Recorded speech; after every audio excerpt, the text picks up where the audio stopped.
Welcome to the Public Podcast. It is my honor and privilege to have one of my favorite people as my guest rather this afternoon, the Honorable Randy Avon.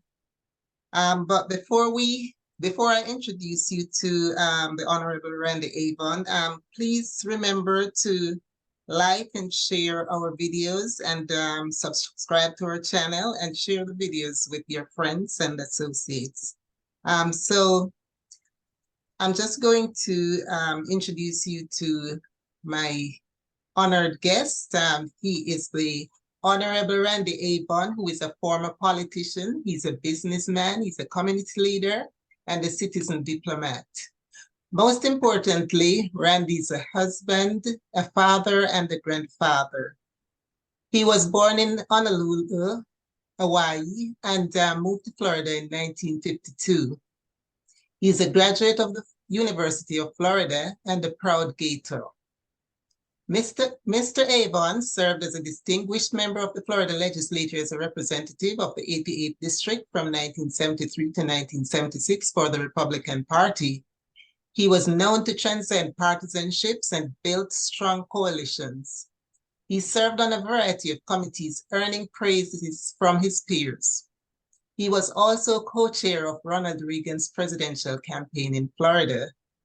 He was senior advisor and special envoy to President Ronald Reagan as well. Though retired from active politics, he remains a strong public advocate. Mr. Avon is currently the CEO of Asian Pacific Development Corporation, APDC, a multinational business development and investment banking company. APDC, along with its global partner network, has completed over $22 billion, and yes, with a B, in global infrastructure projects in 17 nations over the past 3 decades. These projects include World Trade Centers, ports, airports, toll roads, waste to energy, hospitals, and renewable energy. He is currently chairman of Broward Days Committee on International Business. In 2015, Mr. Avon co-founded the Global Eagles and was elected chairman. This organization boasts membership and relationships with former heads of states, current and former diplomats, and CEOs of investing banking firms and global companies. He is known for his community, civic, and citizen diplomacy achievements. A past chairman of the Florida-Columbia Alliance, he's been listed in Who's Who in American Politics, Community Leaders of America, Who's Who in Finance and Industry, and was named as recipient of the Global Leaders Award.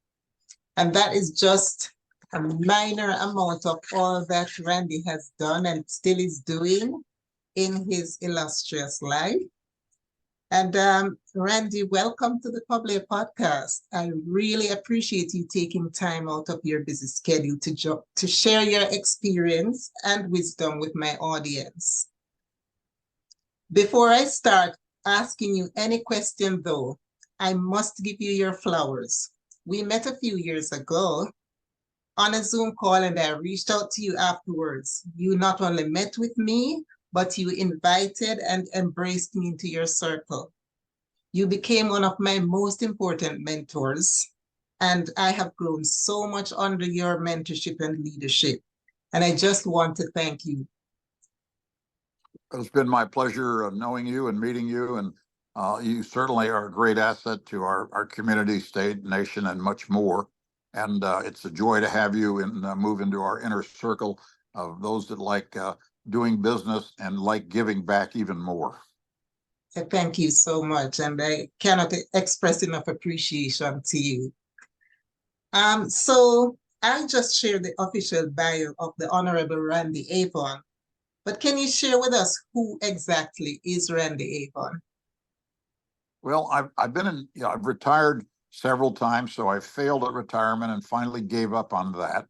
I began my career in marketing and finance. I opened up my own municipal bond firm, entered Wall Street, was there for a dozen years, sold my company in 1987 and retired and moved back to the Hawaiian Islands where I thought I would spend the rest of my days fishing and sailing and all those good things. And after about 6 weeks there, after being threatened almost by my wife, but saying that, you know, I love you, but you've always been involved in all these civic and community affairs and on Wall Street and everything else, 24/7 with you is just almost not tolerable. So you need to go out and maybe get a job or go up and work that big lawnmower here at the country club or go teach sailing down at Lahaina. And so instead, I went over and met with our only Hawaiian governor in our history in the state of Hawaii, John Waihee. And I said, Governor, we've got all these Asians that come through the Hawaiian Islands. And why does it take them 3, 4, 5 days to make their connecting flights into the mainland to do business? I said, do you think it might have something to do with Mai Tais and women and golf and karaoke? And he said, well, you may have hit it on the head. I said, well, I've got some ideas how I think we can assist them in their venture and also help the people of the state of Hawaii. I said, why don't we reach out to embassies and the consular corps and trade commissioners and tell them when they have an important VIP CEO coming through the Hawaiian Islands to do business in the mainland, that if they'll connect them with us, we will help them with any VIP reservations they need or any assistance in the Hawaiian Islands. We will also set them up for a complimentary game of golf for 4 at any golf course in the Hawaiian Islands, including the ones they cannot get on. And in return, they simply have to come to a VIP luncheon of our top 25 CEOs in the Hawaiian Islands and tell those leaders of the Hawaiian Islands why they should be doing business in Vietnam or Korea or the PRC or Taipei or Singapore. And we did that. He said, I guess you probably have the letter prepared and the list of the 25 CEOs, if I know you. I said, yes, it's on your secretary's desk right now for your approval and signature, Governor. And I'd like to start it right away. And I'll become your unpaid ambassador, the only unpaid ambassador in the United States. And since I'm Hawaiian, let's see what we can do with this. So we began that. It was about 6 months after Tenement Square. So it was a very long time ago. And we started that program and that club. And that still goes on today in the Hawaiian Islands. They have regular weekly meetings of the top CEOs with all of these leaders from Asia that come in there. So I became actively involved as the governor's arm, entertaining these people and playing golf with them and going out and sipping a few Mai Tais and getting to know them. And I asked them, I said, let me ask you a question. Why are you going to the mainland to do business? Well, we're looking for joint venture partnerships and opportunities to do investments and bring investments and all that. And I said, well, maybe I can help you with that because that's what I've been doing all of my life. And that's how it began. And a little over a year later, I had offices in Shanghai and Beijing. And when I got into Shanghai, 90% of the people in Shanghai rode bicycles. Mm. And Beijing looked like Atlanta, Georgia in the 50s. So it's come a long way from then till now. I did some of the early first USA public-private partnerships in China. I worked directly with the top leaders in that country and had the pleasure of bringing some of the top U.S. companies into the People's Republic of China, including one of the major hotel chains, which is now extremely prominent over there, a major airport company, International Harvester, and others, and loved that operation and was involved in the development of 9 ports and airports in China and much more. And then in 1997, I decided that I was too old to be flying 25 hours to go to work and get off the bus. So I sold that operation and have focused from then till now in the Caribbean and Latin America, where we've enjoyed great success through multiple administrations. We're very pleased to see the election in Argentina, how it turned out last night. I've already had the pleasure of meeting with the new president-elect down there, which I do with all of them on a reference from prior presidents that I've worked with, 32 of them throughout the hemisphere. And I asked them, what are your top priorities that you have in your administration in the next 4 or more years that you're here? And I get their top 5 or 10 list, and I'll pick one out and say, okay, I will bring in the technology company and all the money to do that project if I can get full cooperation in your country, Mr. President. You And see that's where I why? reach, and that's where I reach back to people like you that have technologies that you have around you and more to be able to bring them to the dance. And then we bring all of the money. So we tell the government, you do not have to use your full faith and credit. We'll use power purchase agreements for our energy programs. We'll use other financial vehicles. We basically will help you through the rules on the tender and the RFQ and the RFP to be able to get it there. And we will do this during your administration. We built, I was deeply involved in Panama. We built I helped privatize the Panama Canal. My clients beat Bechtel and Halliburton down there, Hutchinson, Whampoa. We put in a high-speed railroad connecting the two ends of the Panama Canal. We put in the interstate highway system and privatized the casinos down there. So that's what I do for heads of state and working with them and their top people. But Awesome. their council generals and ambassadors and trade commissioners play a critical role, and I put them right in the middle of all of it. So they can take not only the credit, but grow inside of that organization, because after we work with them there and they're growing, we work with them on a further basis as they become higher and deeper diplomats and ambassadors from around the world. Absolutely. And we'll definitely be taking a deeper dive into this later on. And to my audience, you see why I definitely wanted to have this fascinating gentleman on the program. I hope you will learn a lot from him. But let's talk about you are originally from Honolulu, Hawaii. As you mentioned earlier on, what brought you to Florida? Well, my mother was one of the renowned Hawaiian citizens. My mom was a professional hula dancer. She was an entrepreneur.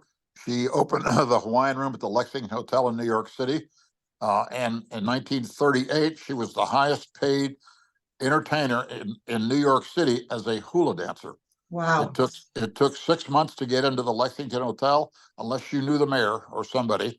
So my mom always carried all of that. She married my dad, who was a chief financial officer and a corporate executive. He was a CFO before they had CFOs per se. He ran the company called Walter Heller and Company out of Chicago. And my mom, when they got married, and a year and a half later, when she said, we're going to have a surprise, she said, I want to return to the Hawaiian Islands. So my son is born in the Hawaiian Islands. So that is how we got to the Hawaiian Islands. We were there, and I was born in 1940, and in the fall of 1941, we got very high placed information that Hawaii was in peril. And my parents decided to leave the Hawaiian Islands, and we moved to Washington, D.C., where my mother began a prominent role there in Washington as not only a professional entertainer, but she worked very closely with the United States Senate and began working on statehood for the Hawaiian Islands. Oh, wow. My mother was vice chairman of the committee for statehood in the Hawaiian Islands, and was honored by the Hawaii legislature at the millennium as one of the 6 outstanding citizens of the century.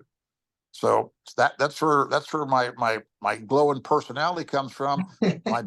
my business acumen comes from my finance MBA and my dad, and so everything I do now is pleasurable.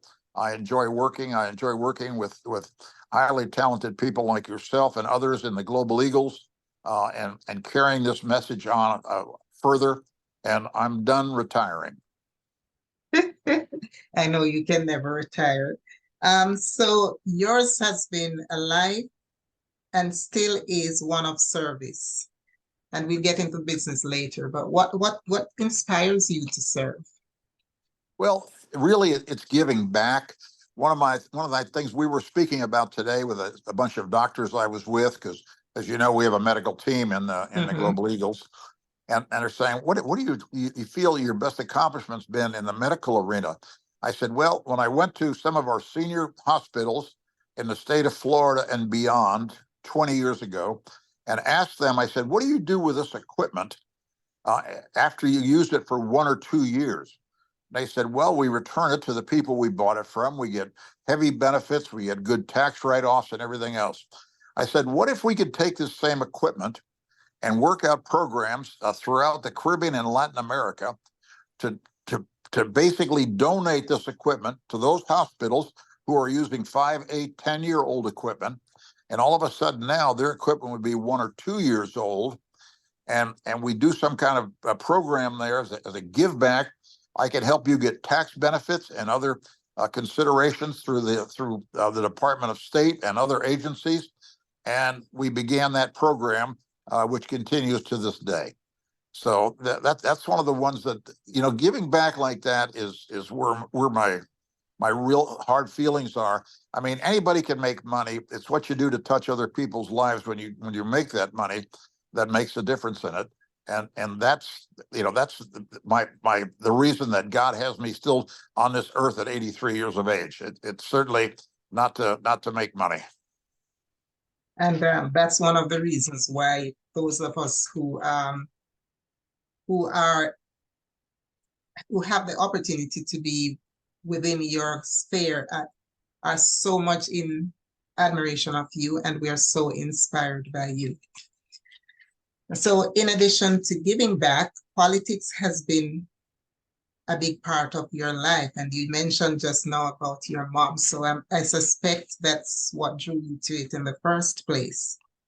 What has been your biggest political contribution or impact?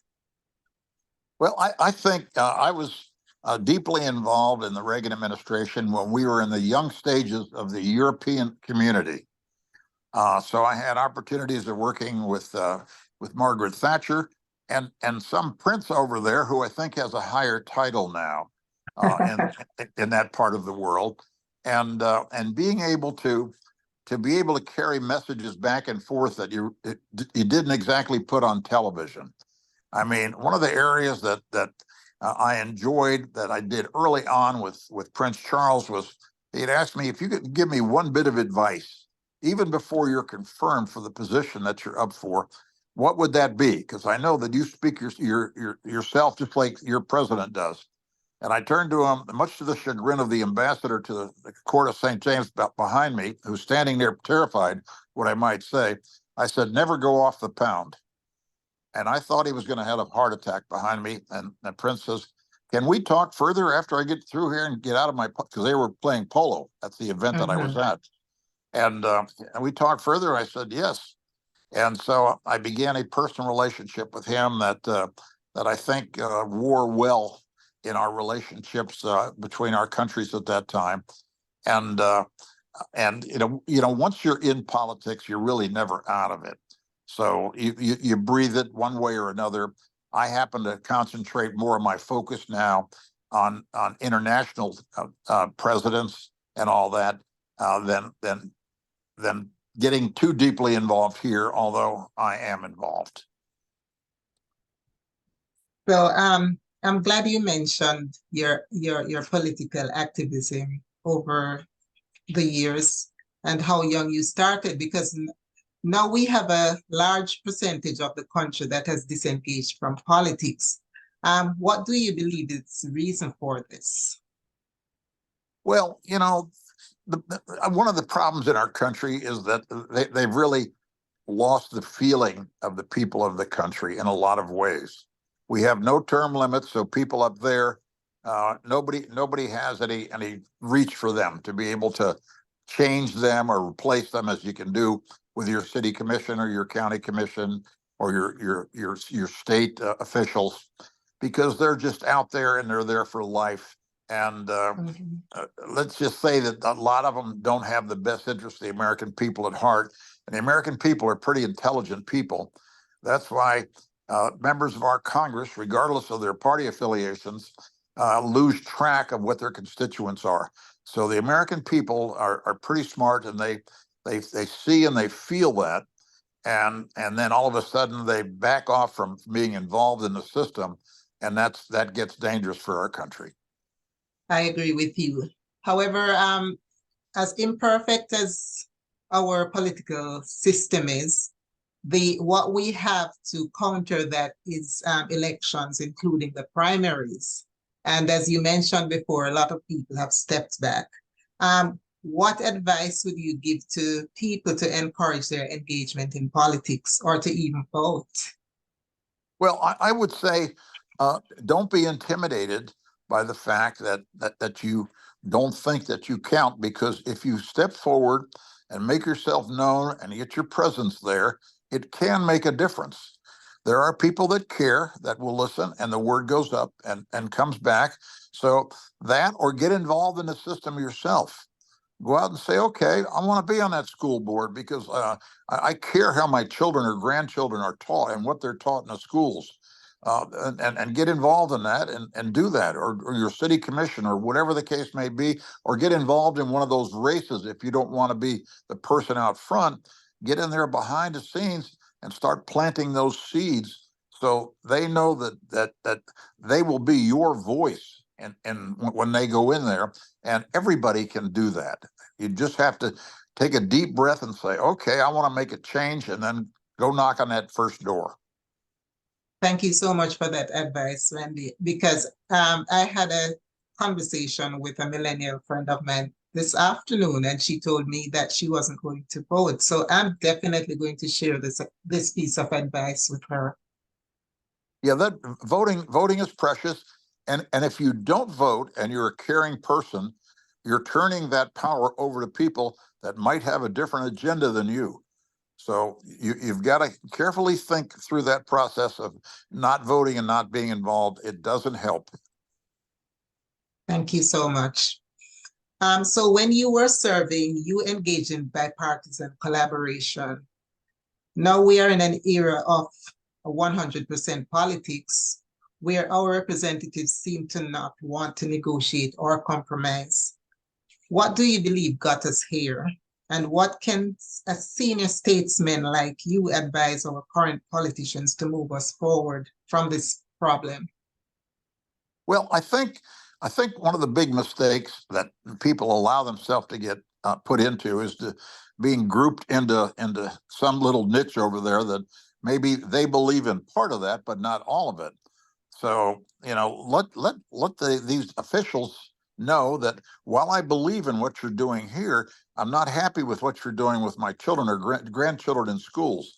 I like what you're doing over here and how you're handling these programs. And that input is very valuable to elected official. Most people just get mad and don't do anything about it. But until you voice yourself, you're not going to be heard. It's guaranteed that you're not going to be heard. So you've got to get active. Maybe you get active through a civic organization or a political organization, whatever the case may be, one of these clubs, and get in there and make a difference. And all of a sudden you'll see. I mean, I didn't start my life wanting to go into politics. I started my life being involved in the community. I was involved in all kind of different civic and charitable organizations and foundations when I was in my 20s. And all of a sudden I said, wow, I think we just changed something. And then all of a sudden you find out that you can, and you can make a difference.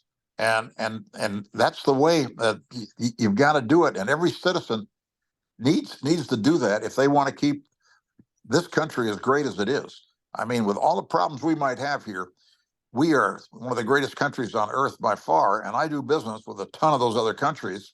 And America is a wonderful country.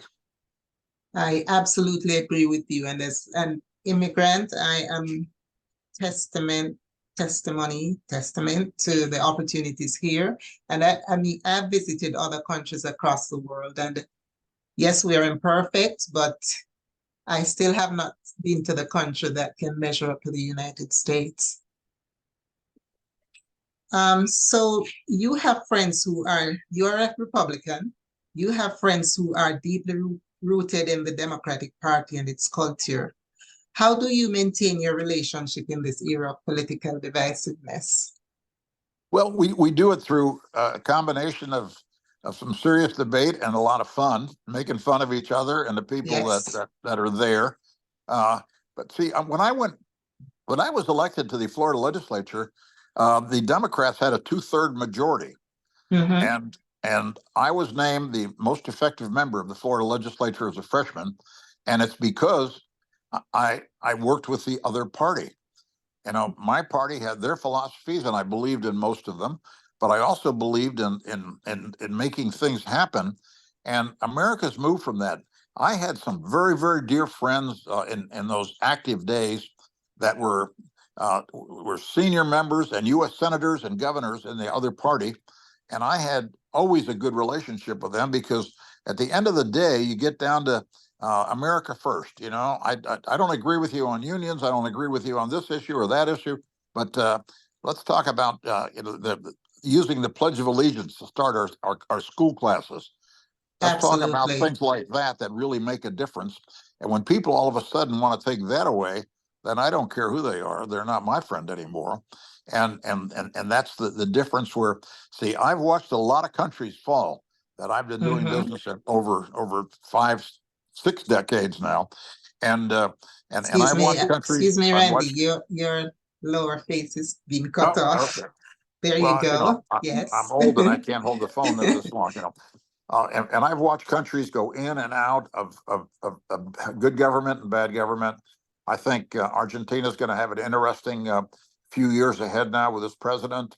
Mm-hmm. I worked down there over the years with many different presidents, going all the way back to Mauricio Macri, who was man, I went back further than Macri. Macri, I knew well before he became mayor, and then he became the president, and he was a great president. And then we had another administration that wasn't so great, and the people stepped up and made a difference, and they made a change now. And this gentleman wants a lot of the things that we like in America Mm-hmm. for that country down there. See, one of the problems that our country's always had over the years is they always took Latin America and the Caribbean for granted that, okay, we're the big brother here and everything's going to be Absolutely. okay. Just listen to us and everything will be fine. That's not the way it works. You've got to go in there and say, okay, how can we help each other do this and be as concerned about their welfare as we are about our own, which is the way I run my companies and the way that I do everything involved. I mean, I'll give you a great example of it. Sister Cities International. Mm-hmm. I I got involved with Sister Cities International before the Florida Columbia Alliance. I had a lot of hands-on with our sister city affiliations. Fort Lauderdale's sister city with Medellin. I was in the middle of that. Miami with Bogota, uh, uh, West Palm Beach with Cali, and involved in all of that. And all of a sudden now, I fast forward, and Jim Noggle called me back 40 years later and Mm. said, Randy, Sister Cities has become a cocktail party. Can you come back in here and put a business image on it? So I came back into Fort Lauderdale. They had 39 members. They threw the best cocktail parties in town.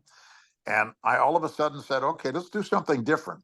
So every month now, I first went out to restaurants and said, how's your business on Monday night? Mm. Well, the restaurant business is the same on Monday night every place in the world. It's not very good. Right. And so I said, why don't I bring in the trade commissioner or consul general from Brazil 1 month, or Colombia from one, or Mexico or Panama, and have I'm going to have 60, 80 people in here that may have never been to your restaurant. You simply have to give them a cocktail and a passed hors d'oeuvre, and then you'll get the mailing list of the people who are there.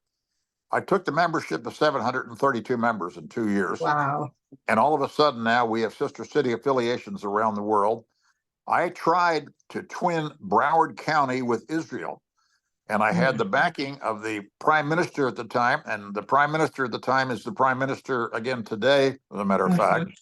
And I was Mm-hmm. told by Sister Cities International, the bylaws didn't allow the twinning of Broward with a country.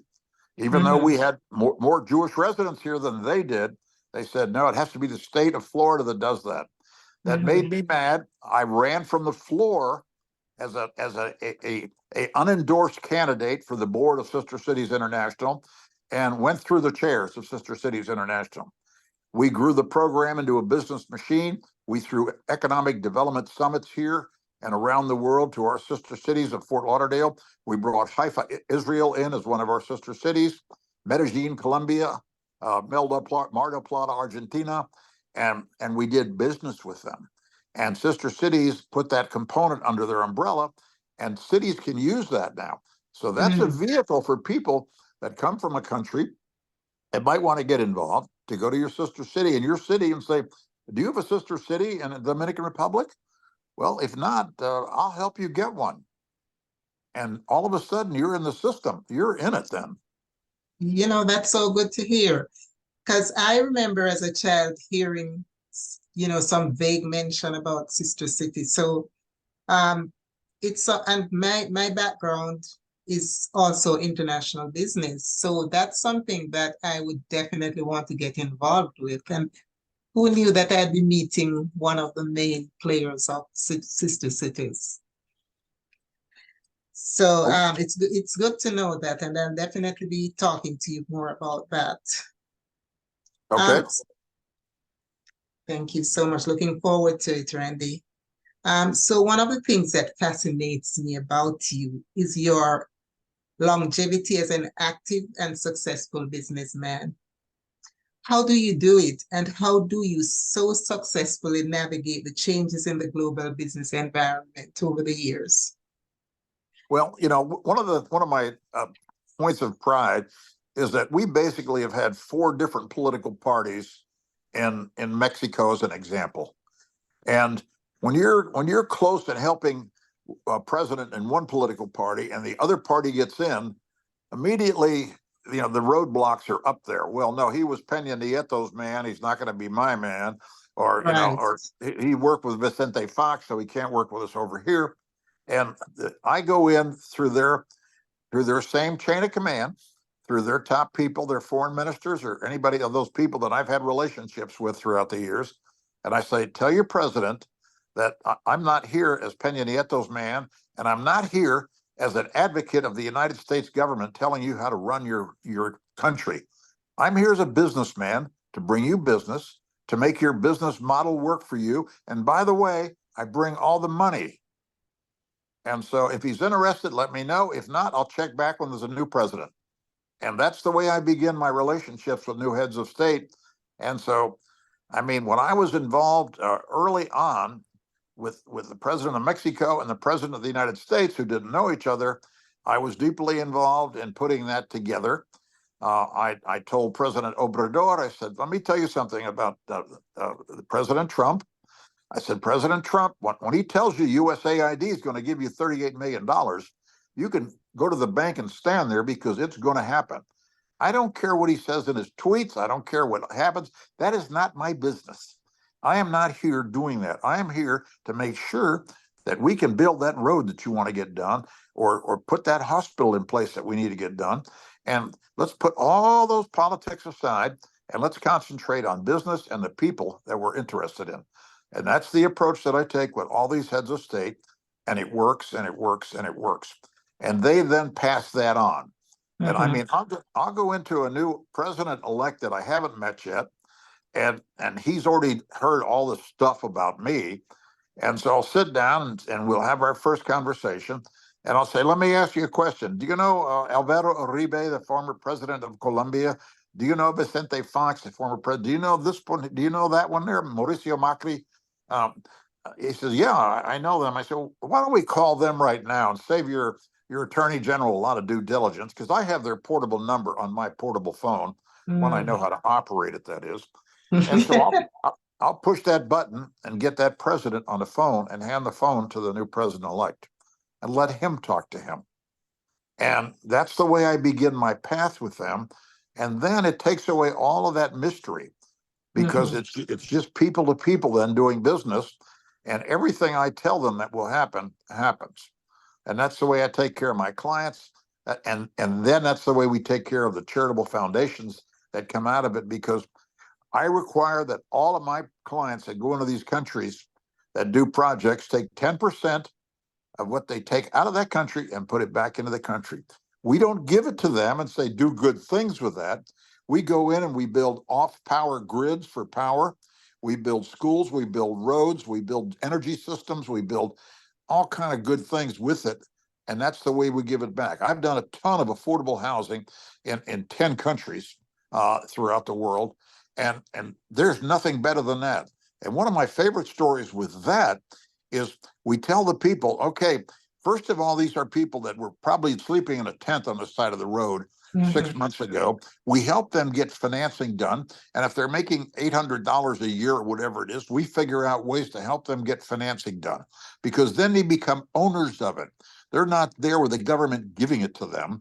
That doesn't work. They have to be a prideful owner, whether they're paying $12 a week or whatever it is involved in it. Then I tell them, we're coming back in 1 year. And whoever's home looks the nicest in 1 year, we are paying off your mortgage. Mm. And I've been doing that now for over 20 years. We go back into the community, and here's people with no money. And all of a sudden, you've seen them take flowers from the side of the road and plant gardens in the front of their house. They find ways to get their homes painted. And you walk into this community, and we do this for 2, 3, 4, 5 continuing years. And you're looking at something, you say, this is affordable housing, because it's pride. And all of a sudden, Definitely. when we go back in and do that, I mean, the current president of Brazil, I worked with for 8 years before he got finished and went to jail, and now is back in as president again. But when we went back in the following year to give away that free mortgage home, I said, "Are you available that day to be involved with us? Because we want to give away two, one in your name and one in ours." And guess what? The president was available. And Mm. so Absolutely. it's all personalized. Then I'll give you another example. I was involved with Kenneth Baring when he began the Wheelchair Foundation. Mhm. Kenneth Baring came to me and he said, "Randy, you've been president of all these non-for-profits. I want to give away 100,000 free wheelchairs around the world. And I don't want to take them to a dock and then somebody takes them and they get sold off and they move away." I said, "Well, you need to work with sister cities or Rotary International or NGOs or other established foundation programs in those countries. And what you do then is you find one person for each wheelchair that's being given away. And those people are there. When the wheelchairs get there, they get those wheelchairs at a presentation, and it's done." And 1.6 million free wheelchairs later, we're still doing that. And now the Global Eagles are affiliated with the Wheelchair Foundation. And Absolutely. you talk about changing your life. We've given them to every single country in the Caribbean and every single country in Latin America. And we're continuing. We're giving away Dominican Republic coming up next month. Oh, that's amazing. That is life changing to the recipients. So God bless you. That's all I can say. Um, so you mentioned earlier about your connection with China, and you're one of the first Americans to do business in that country. Can you share this experience with our audience? And your phone is dropping Yes, again. I first got involved. I was state president of the JCs 52 years ago, and we grew the JCs by 2.5 times our original number. And Florida became the largest JC state in the nation, bigger than California, Texas, and New York, who were all dwarfed us before that. Mm. And that got the attention of the president of the United States, and I was invited to the White House for the first time. So I went up there and I met President Nixon in the White House. And Mm. I said, "Yeah, this is very interesting. All this going on here." And I had we had our first presidential preference primary in Florida in February of 1972, which happened to fall in my year as being state president of the JCs. So I went to Mm. my one day I went to my board and I said, let's get the president of the United States and all these. There was 8 Democrats running against President Nixon. And they were Scoop Jackson, and they were Edward Muskie, and they were Ted Kennedy, and there was McCarthy, Gene McCarthy, and McGovern, and Hubert Humphrey. And so I said, I'm going to get them all. And they said, "Well, who do you know?" I said, "I don't know anybody." I said, "But I met the president of the United States, and we moved our location to Daytona Beach because this past president of the Daytona Beach JCs had this little track that he ran on the ocean up there, and they were going to build this big monster track in Daytona Beach that cars would go around in, and call it Mm. NASCAR." Oh, And wow. so Bill France was that gentleman's name, and he happened to be chairman of the George Wallace for President campaign. So I Mm. went to him and I said, I guess you've heard that President Nixon's already approved being my keynote speaker on Saturday night at our meeting in Daytona Beach. I want to get George Wallace for lunch that day. And he said, wow, let me make a call and see what I can do. And so he got back to me. He said, they're very interested. He would like to speak with you personally. And I said, okay. So I went up to our offices in Lakeland, Florida. I sat down with my staff of 4 up there, and I said, okay, I'm going to get the Governor George Wallace on the phone. So I called there, and his chief of staff came on.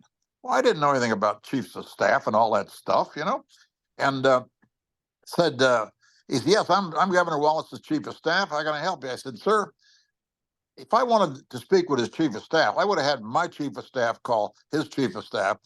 Ask the governor, please, to give me a call. Mr. France said he would speak with me personally. I appreciate that. Thank you. And I hung up, and my people went, are you out of your mind? I said, yeah. 5 minutes later, the phone rings, and they said, it's him. So I get on the phone, the Governor George Wallace. Governor, how are you? What a pleasure. He said, would you mind terribly if my chief of staff gets on the line with me? And I said, no, not at all, but I'm going to put my chief of staff on too. And I look over and I pointed to one of the ladies, I said, chief of staff. So she got on the phone and I said, here's what we're going to do. We've got this and this and this. We got President Nixon coming in. We have this going and that going. And before we got off the phone, he had canceled his Charleston and Brandon, Florida meetings and said, I'll be in Daytona Beach as your Saturday speaker. I said, also, I've got a very strong auxiliary with 1,200 members in it. They meet differently at the lunch meeting that day than we do. I would like to have the First Lady of Alabama, Lurleen, come in if you would, and she would speak to them. And he goes, let me talk with her. I said, well, let's see how, this may influence my vote for president if you can't talk to the First Lady into that. So a day later, the First Lady was a speaker at the ladies' luncheon that day. So now, to make a long story short, I find out who the chiefs of staff are, now that I know this great term, for all these U.S. senators. And this is back 50 years ago when they had 5 staff members, not 40. And so my first call was to Robert Kennedy. And I said, Senator Kennedy, I'm sure you're aware I was involved in your brother's campaign for president 8 years ago and all that, which I actually wasn't. But he didn't know that either because we didn't have these things we have in our hand now and all those computers and all. And so, so that call went well. And long story short, I got him. Muskie was the leader in the polls back then. Then I got him. Then I got Hubert Humphrey, former vice president of the United States. Then I got Scoop Jackson from Washington. And then I got them all. And I had one problem now because I didn't have the president of the United States that I had sold it all on. But I knew I could get him because I was a Republican, and one of our past national presidents was Andre Laton from Wisconsin, and he worked in the White House. So I called him up and I said, I didn't know that there was 4,000 people worked in the White House. I thought every day he went in and said, Mr. President, how you doing? Went down the hall, and he said, Randy, I've seen him 3 or 4 times, since I got into this office here. And I said, well, we need to meet with him. I guess you've heard what happened here. My board's Democratic. And so they got all the Democrats coming in. And this is the Friday, Saturday, Sunday, Monday before the Tuesday primary. Oh, wow. So we need to get the president of the United States. So that is how I met Mr. Ehrlichman, Mr. Haldeman, Secretary Kissinger, and the vice president, and reunited with the president of the United States for a meeting in the Oval Office. Long story short, President of the United States says yes. And so I became the first person in U.S. history to have every candidate for president of the United States under one roof 51 years ago. And so once you've done that, and I was 50 years younger, you can do anything. And you just have to believe in yourself and believe in what you're doing, and it works for you. That's the message I'll give to all of your people that are on board here. And I take it to heart myself. Thank you so much for sharing that wonderful lesson as well as the history. I'm laughing, but I'm actually absorbing everything because, like I said, you are my mentor. You have been my teacher. So each and every gem that you share with me, I take it quite seriously, and I'm so happy to be able to share it with you, the audience. Please receive this that you're getting, because you might never get the opportunity to meet another person as fascinating as Randy Avon. So your company, the APDC, has been involved in over $22 billion worth of projects, as we mentioned earlier on, across the world. What are some of your most memorable projects that your firm has been a part of? Well, affordable housing, of course, but that's part of our give back program. We didn't make a dime on any of those 20,000+ homes that we built. But being able to provide energy to people that don't have it has been the most fulfilling, or solving water problems for people that don't have good water, that have bad water, bringing desalination in or purification in to be able to make a difference. Those are the times that really touch me the most, to be able to do that. And then getting people in those countries involved as part of our project. So we start educating them. See, one of the nice things about this academic village that you've seen now that's happening inside the Global Eagles is that we're combining college students with senior citizens into mixed housing. And college kids enjoy being around senior citizens. Senior citizens enjoy the college activities and all that. And then we put them in a class. We do this thing, it's a cooperative thing we're doing with the government, where we put the senior citizens in 1 week, an hour a week into a class, and they get to do that interchange. And it's good for them. It's good for their well-being. It's good for everything else, and mixing. And it's a tremendous program. So that's what I try to do in all of our projects, is make that work. Most of our projects, and my secret of success, other than having, as you've seen in my Global Eagles, everybody from people running billion-dollar hedge funds, from billion-dollar family offices, to Wall Street companies, to private investment companies, to offshore, big investment firms. And we bring them to the dance to be able to make the project itself work. And by doing that, the country doesn't have to go to their full faith and credit. So we do it under public-private partnerships. Right. Now, I mean, companies like Trinidad Tobago are one of the wealthier countries. They've got, good credit rating, good everything else. So they're easy. It's more challenging when you go into countries that don't have good credit, but they have the leadership to be able to do that. So we sit down with them and say, okay, what are your needs? Let's see how we can couple your needs with helping the people and making something here that's good economic development. We bring somebody from your country in as our joint venture partner. So the fees made and the rest of it is shared, and we do public-private partnerships. So the country benefits by it. We are playing a major role for the next 6 years in Mexico in funding the power systems down there from the projects that I did the last 10 years. Because public-private partnership, the money went back to the CFE. CFE runs 90% of the power in the country. And then one of the other things we did, one of my secret stories here that get leaked out now, is that we took power from Mexico through the state of Texas, the only independent, unregulated power state in the nation, and we sell Mexican power into California and Arizona and New Mexico and Oklahoma out of Mexico. So that's the way I do these fun things that make things happen that can't. See, you are such a pioneer. You are such a power broker, and we are all better for it. So you are and I want to talk to you some more off record about that project, the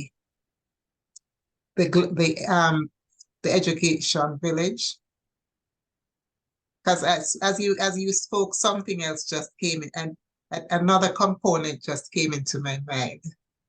So I will definitely be talking to you about that. See the model there for any of your audience. A lot of these universities have excess land that people like me 50 years ago gave them, and they have covenants on that land. You can't do this, you can't do that, you can't sell it. You can't, you know, go out and do this and this. So we go in with them with this magic formula that you've heard about in there. And we go in and we tell them, okay, we want to bring all the investment in. We want to work with you on doing this package of putting this whole deal together. And here are one of the 9 components that you can say, one from column A, one from column B, one from column C. And we show them how then to monetize all those different ingredients that they bring into their campus to be able to make a difference. And it's a formula that is a winning formula that we're spreading throughout Florida now. And we'll work anywhere where a university has excess land, and there are a lot of them that do. And you know, including some really heavy minority universities that have that excess land and may not have the capitalization to really do things with them. And we bring all the money with this package. And it's such a wonderful opportunity, especially employment opportunities for the people in the cities or the towns, wherever it is. So that is something that I strongly advocate, and whatever I can do to help to assist, let me know. I'm game. I saw the quality. I saw an example of one of the homes right down here in South Florida, and it's a sight to behold. So you mentioned earlier about the Global Eagles. You are a co-founder and you are the chairman of the Global Eagles. Would you like to share what this group is about? It started off 8 or 10 years ago where I thought I'd get 15 guys together that I had done business with throughout the years, some investment bankers, attorneys, CEOs, former heads of state, and said, let's get together 3-4 times a year with a group of guys, and we'll go out fishing, and we'll go out, maybe have a drink or two, maybe go sailing, and maybe play golf and things like that. And I got together and we looked around the room and we started saying, you know, you're still working, right? Yeah, you're still working. Well, what are you doing? Well, I've got this project over here. Well, do you need funding for that? Yeah, well, I can do that. He can do that. Why don't we do that?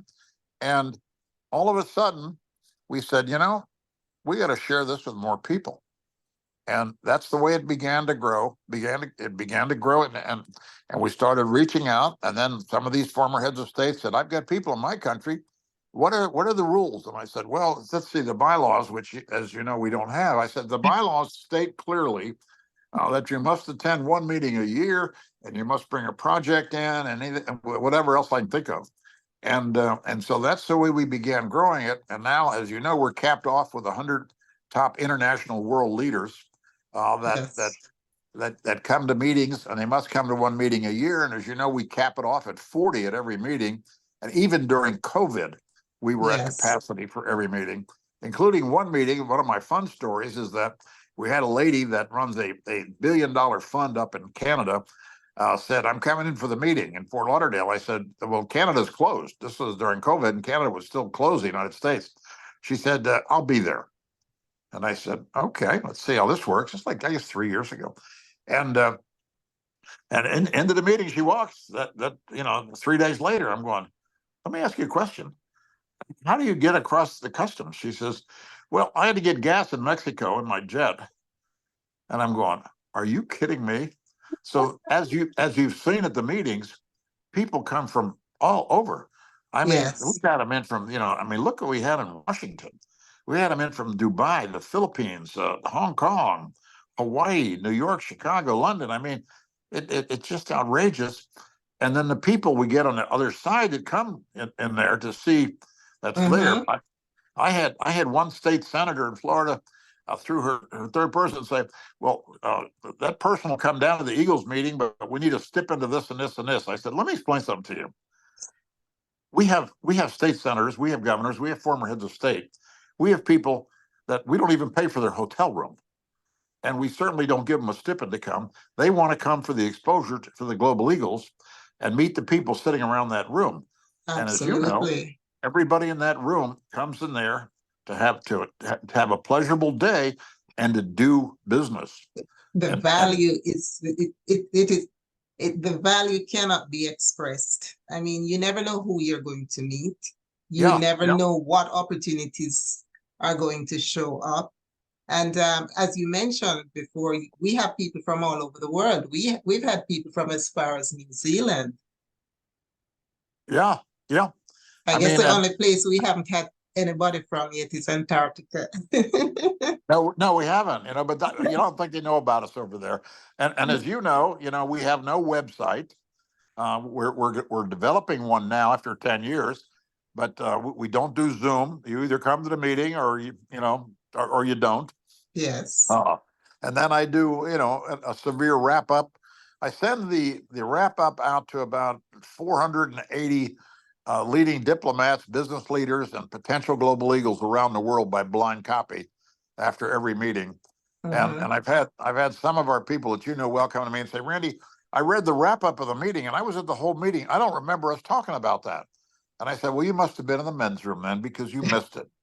I said, that's why we don't approve the minutes. We just tell you what happened at the meeting. There you And the have it, agenda is, folks. I mean, I've got a former astronaut coming to the next meeting. I've got the former, as you have met before, the former head of the Kennedy Space Center that has been there. We've Yes. had, we've had uh, just all top leaders from around the world come into it and say, what do I need to do to get an invitation to the Eagles? I say, well, you've got to go through this very strict executive committee, send us your CV, and we'll discuss it. And then, they usually get lucky and get invited, and we have a lot of fun with it, as you know. Absolutely. And one of the most fascinating persons who I've met is Richard Irwin. Yeah, And I really need to have him as one of my guests. So yeah, I need you to do your magic, sir. okay, I will do that. Richard Irwin, for your audience, Richard Irwin was 28 years with the CIA as a senior official in the Central Intelligence Agency. And when 9/11 happened, President Bush called George Tenet to the CIA and said, send me your best man. I've got 9 or 10 agencies here that everybody knew a little bit about this, and they don't share that information. And Richard Irwin went in with him, helped set up Homeland Security, hired Tom Ridge. And the president told Richard Irwin, your days at the CIA are over. Put your papers in. You're moving over here. And he helped put together and secure Homeland Security in the beginning stages. And so now he's one of our global eagles, and he was one of our co-hosts in Washington, and he was a Yes. hoot. Wonderful, wonderful guy. You'd never look at him and think he was a CIA agent. No, And I guess that's what made him so effective. yes, yep. Okay, so there is something, and this is a good segue. There is something about being around the Randy Avon aura. You take pleasure in connecting and mentoring people. What is it that motivates you to do this? I guess watching what happens. The As you know, I mean, our one day 3 hour meeting now extends for 3 days because Mhm. I have people fly in, they want to have meetings, so I set up meetings. I try to be available as I can to help people with projects that they're working on. And what motivates me is watching what happens. And we're not a company, so if two people the other end of the table do a deal, God bless. It's Do it. And if you need me on the funding side or you need me in Latin America, just give me a call and I'll help you. If you need me any other way, I'll help you. But it's the successes that come out of that room that really drive me to do more and bring more people in that can bring something to the table to be able to make it happen. I mean, if we think this year's meetings in Washington were something, wait till those people tell those people, Yeah, up there, because Washington is a funny place. absolutely. I am so looking forward to next year because, as you said, what happened there the other day, you'd have to be there to see it and experience it. So we spoke earlier about your philanthropic work, and just wanted to have an idea of what your most gratifying philanthropic effort was or is. It is probably the Wheelchair Foundation. I'll tell you one story out of 20 or 30 that I could share because I go on some of these programs. So when Governor Bush,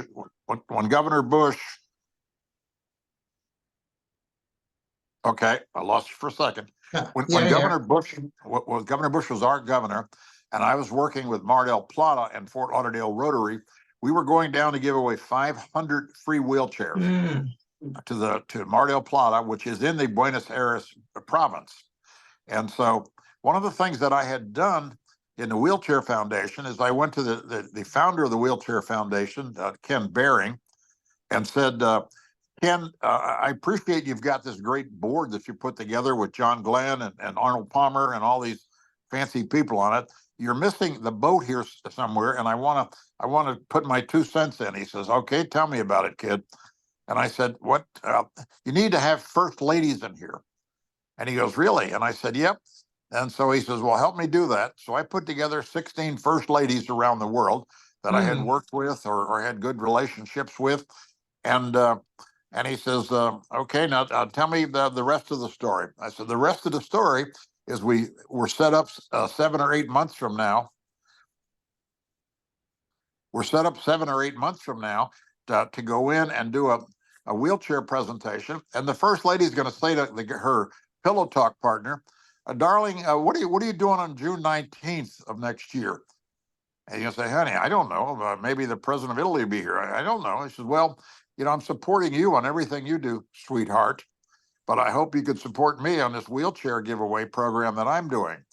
And so all of a sudden now, not only do I have the governor from both the provinces, I've got the president of the country coming to my presentations. So I then go to Colin Powell, who happened to be Secretary of State and a friend of mine, rest in soul, and said, Mr. Secretary, one of the things I think you should do, there's an American businessman with an American non-for-profit giving away free wheelchairs in these countries, and people are there getting them. And don't you think it'd be advantageous to have our ambassador be there at the same time? A week later, the memo went out. So we get ambassadors. So now fast forward, I've got all of them there. We're at this presentation in Mar del Plata, Argentina. We've got 3 TV stations, because guess what happens when you have the head of state there is all of a sudden you've got television coverage of your little event that you were going to do. And so we've got all this set and everything's ready to go. And they go, okay, we got 1 minute, we go green. And I'm introducing them in Espanol, all the leaders that are standing up next to me. And the kid is not there. That's going to be our kid to give the wheelchair to. And I said, where's the kid, the 7-year-old, the 8-year-old, where is he? He's supposed to be here, Randy. So, okay, we're 30 seconds, we go live. I'm going like, oh, this is good. I have a presentation and there's nobody here. And so with this, a couple come around the corner carrying a kid in a box. And they put him down in the wheelchair. We're 15 seconds to green. And I look down at the kid in the wheelchair. He is terrified. He doesn't know what his parents have done to him. He's sitting there, and we go 10, 9, they're counting down, and a little girl in a wheelchair rolls up to him and takes his hand and puts him on a wheel. And she rolls her hand forward, back and forth. Now I'm looking down at him, and as is everybody, looking down at him and saying, sir, we're live. Buenos dias. Here I am, and I lose it. I'm live, national television, introducing the governors and the president, and I'm bawling. I look around. Oh, man. Everybody's bawling. I look over and I start laughing because the kid is gone. He and the little girl in their wheelchairs have rolled off.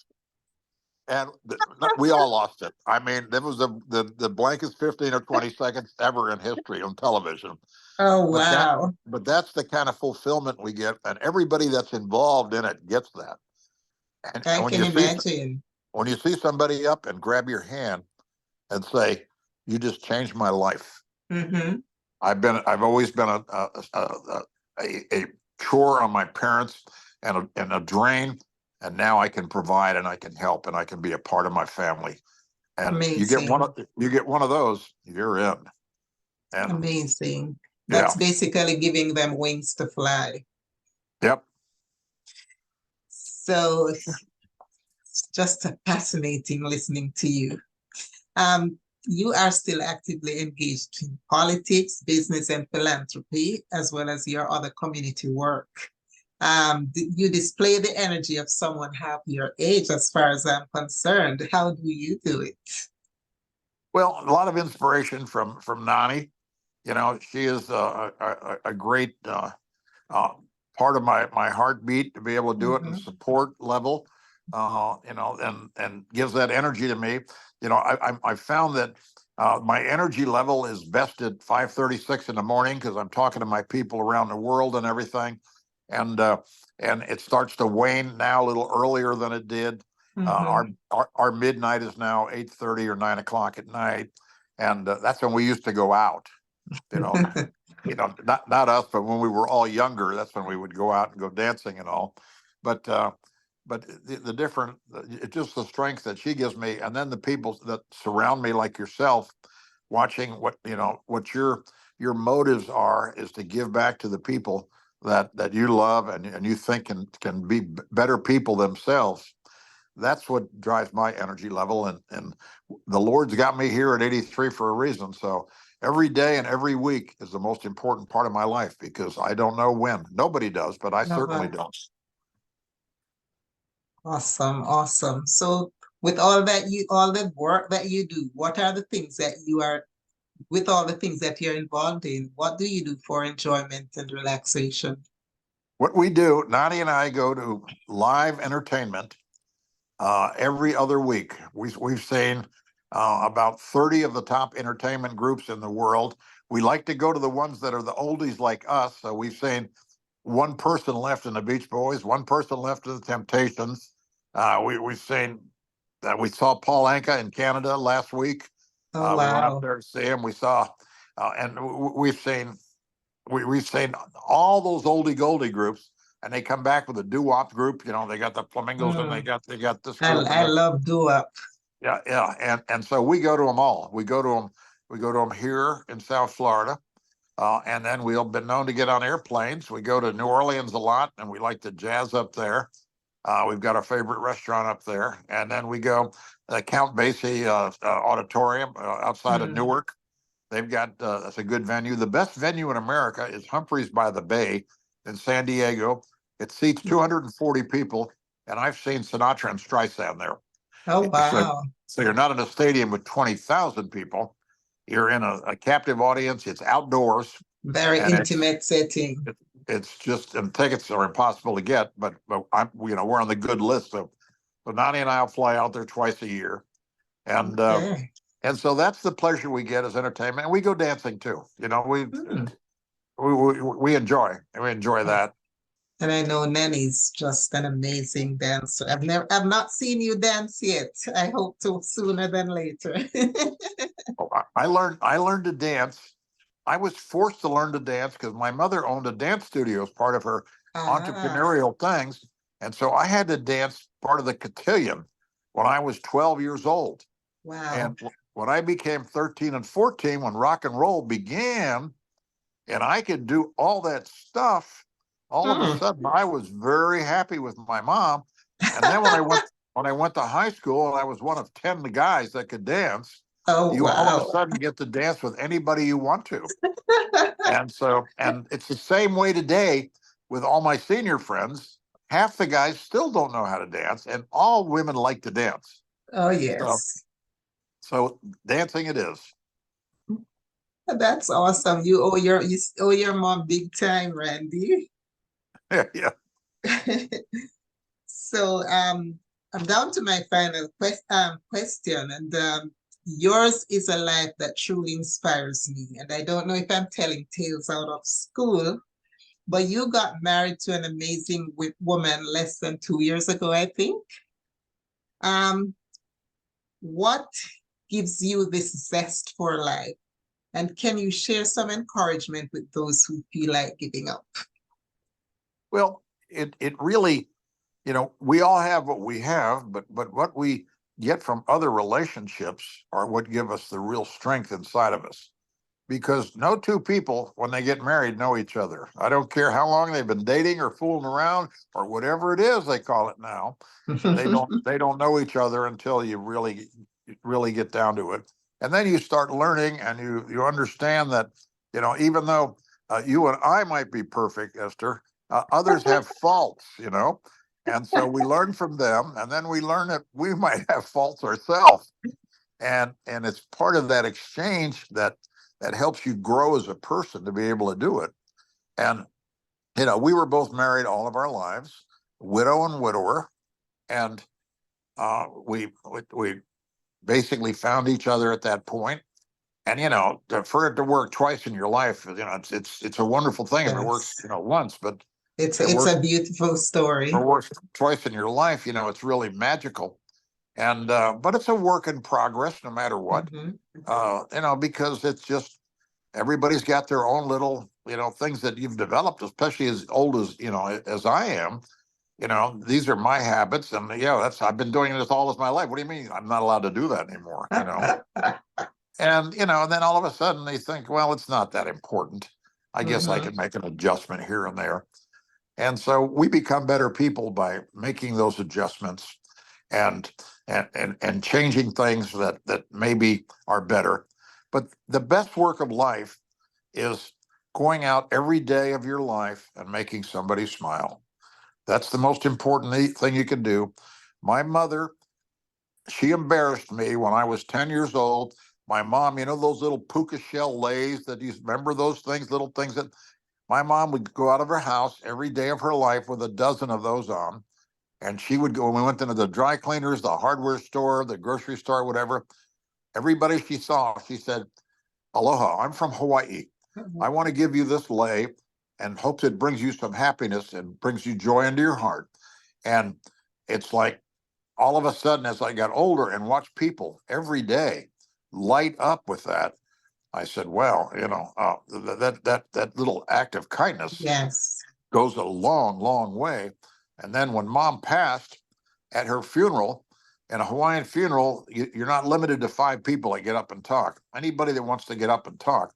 So the funeral home costs you a little bit more money than Hawaiian weddings than normally. And after like 3.5 hours, a lady comes up to me because I'm emceeing it, and she says, I wasn't going to say anything, but I would like to say something. I said, yes, ma'am. She gets up and she says, I was given this puka lei 50 years ago by your Wow. mother. I worked at Denny's up here on Commercial and Federal Highway, and I worked in there.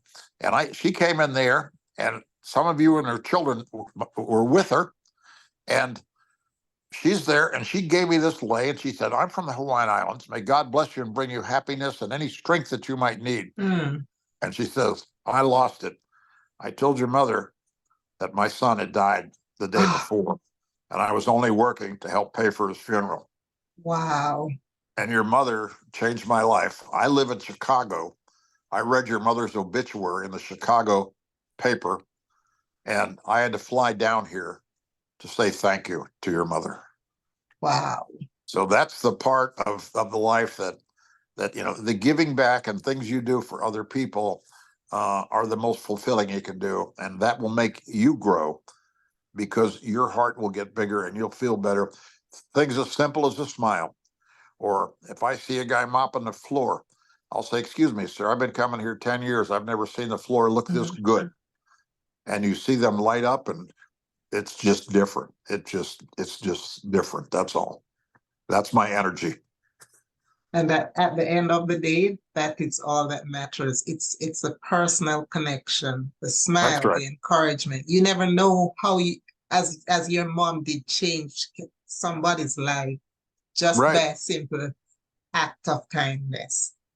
And you have been so kind in it with your time and all that you do for me and all the other people, as I mentioned, that come into your life. I mean, it's still amazing at times to me how I'm a part of Randy Avon's life. So I thank you from the bottom of my heart. And I wish you all the best. Have a wonderful Thanksgiving. Be safe as you travel up to North Florida. And just thank you. Oh, Thank you thank for you your so much. time. It's been my pleasure. Thank you, Randy. And to And all our listeners, here you have it. I don't know if it can get any better than this. We just give thanks for this amazing man who has served not only his country, but other parts of the world. So thank you for joining us on the Public podcast. Again, please like, share, our video and subscribe to the channel. Thank you and see you again. Have a good one. And aloha. Oh, definitely. Aloha. You always greet me with that. Thank you so much, Randy. Have a wonderful day. Thank you, you too. Bye-bye. Okay, bye.